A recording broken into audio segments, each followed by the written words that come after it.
In a dim hospital room, I opened my eyes to the blinding glare of white lights overhead. A calm, steady voice cut through the fog in my head. "You're safe, Daniel." The name echoed in the sterile room, a foreign sound. I tried to grasp it, but it slipped through my fingers like sand. "Who is Daniel?" The doctor's expression didn't change, but a flicker of something pity perhaps crossed his eyes. He told me I'd been in an accident. A bad one. That my memory was gone, but it might return.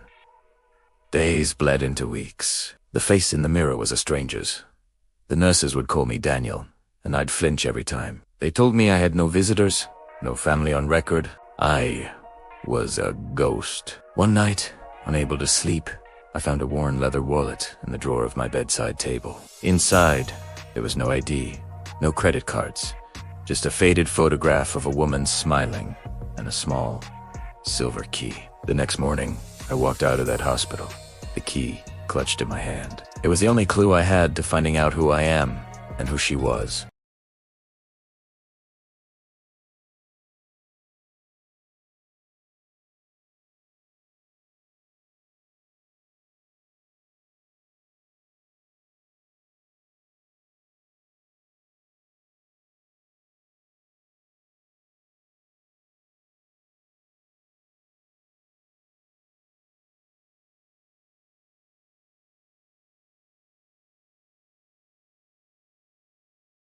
Inside Daniel's apartment, framed photos, awards, old friends. Everything proves this is his life, except his mind is completely blank. He stares at his own reflection like a stranger.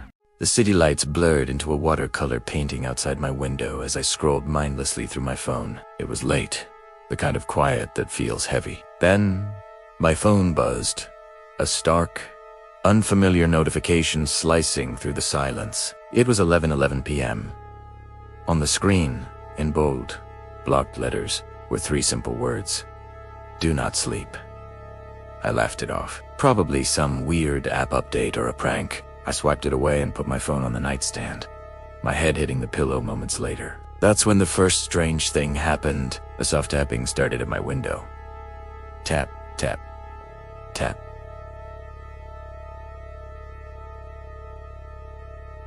Tap. Tap. My heart began to pound a frantic rhythm against my ribs. I sat up, staring into the darkness. But the tapping stopped as suddenly as it began. I told myself it was just the wind, my tired mind playing tricks on me. I tried to settle back down, but sleep felt a million miles away. An orla terai was still wide awake, every creak of the old building amplified in the silence. Then, a new sound. A faint whisper, seeming to come from the corner of my room. It was indistinct, like a radio caught between stations. I froze, straining to listen. The whisper grew slightly louder, a sibilant hiss that sounded almost like my name. Daniel. Chills cascaded down my spine. I fumbled for the lamp, flooding the room with light. Nothing. The room was empty, exactly as I'd left it. The whispering vanished. Was I losing my mind? I grabbed my phone, my hands shaking. No new messages, no alerts. Husti time now mockingly ticking past midnight. I thought about the message again. Do not sleep. Was it a warning?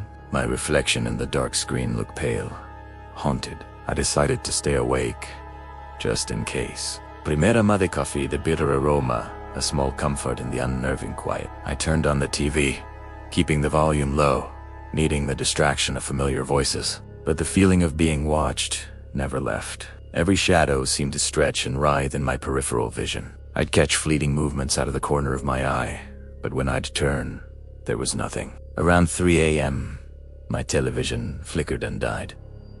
The power in my apartment was out. Total darkness, total silence. And then, the whispering started again, this time from right behind me. It was clear now, no longer a hiss, but a cold, articulate voice. We told you not to sleep, Daniel. Now you get to see why. I bolted from the couch, heart hammering, and scrambled for the front door. I didn't know who they were or what they wanted, but I knew I couldn't stay. As my fingers closed around the doorknob, it turned on its own from the other side. The door slowly creaked open, revealing not the hallway, but an impenetrable, inky blackness, a void.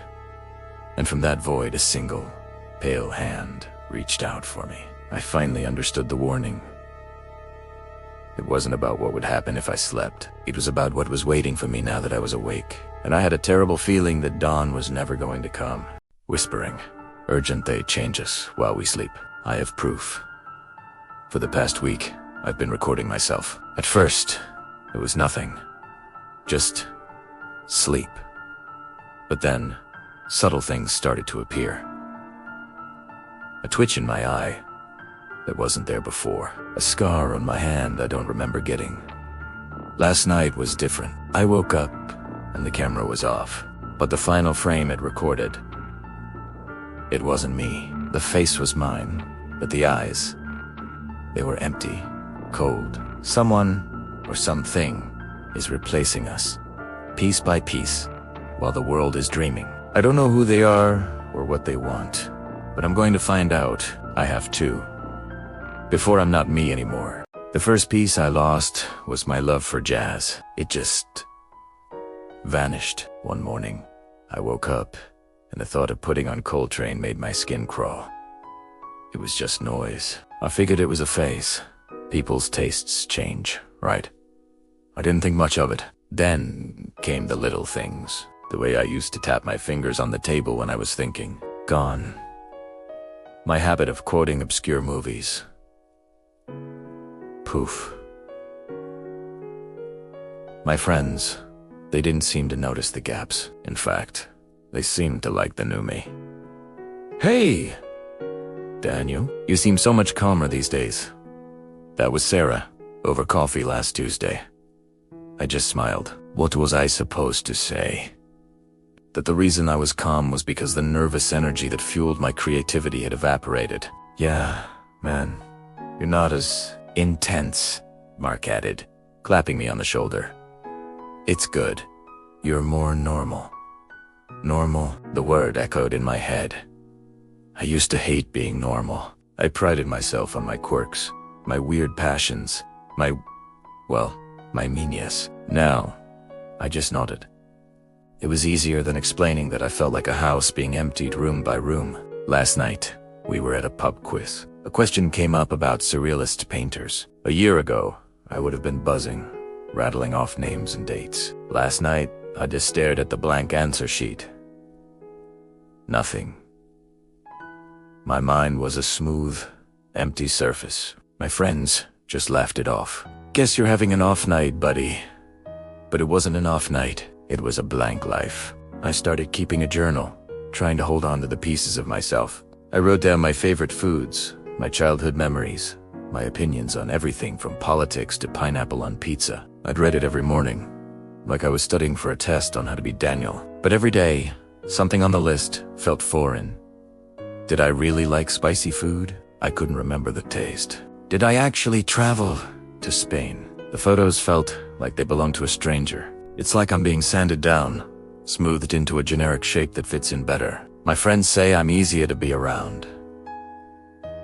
They say I've matured, but what they see as maturity, I see as erasure. The vibrant colors of my personality are fading to gray. I smile more, I argue less, I agree with the group. I'm becoming the perfect friend, the perfect colleague, the perfect hollow man. I look in the mirror now and I see my face, my eyes, but the person looking back isn't me. It's a placeholder, an imposter who's taken over my life and is doing a much more acceptable job of living it. The scariest part isn't losing myself. It's that no one else seems to miss the person I was. They prefer this version, this quiet, agreeable, empty shell. This morning, I couldn't remember my mother's favorite flower. I sat on my bed for an hour, trying to recall the scent of the gardenias she used to plant. Nothing. Just a blank space where a memory should be. I'm not just losing quirks anymore. I'm losing my connections, my history. I'm disappearing in plain sight, and I'm terrified that one day I'll wake up and I want tea. Even remember that I'm supposed to be scared. I'll just be normal. And that will be the end of Daniel. Late.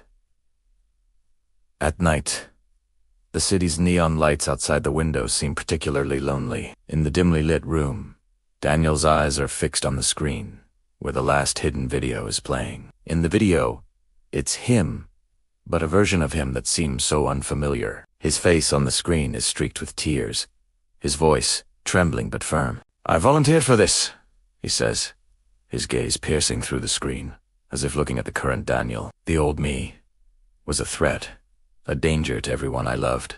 This was the only way to ensure he could never hurt anyone again. The video ends, and the screen goes black, reflecting Daniel's tear-stained face. He slowly raises his head, his eyes filled with a complex mix of sorrow, relief, and a glimmer of hope. He is no longer the man in the video, but the echoes of the past still linger in the quiet room.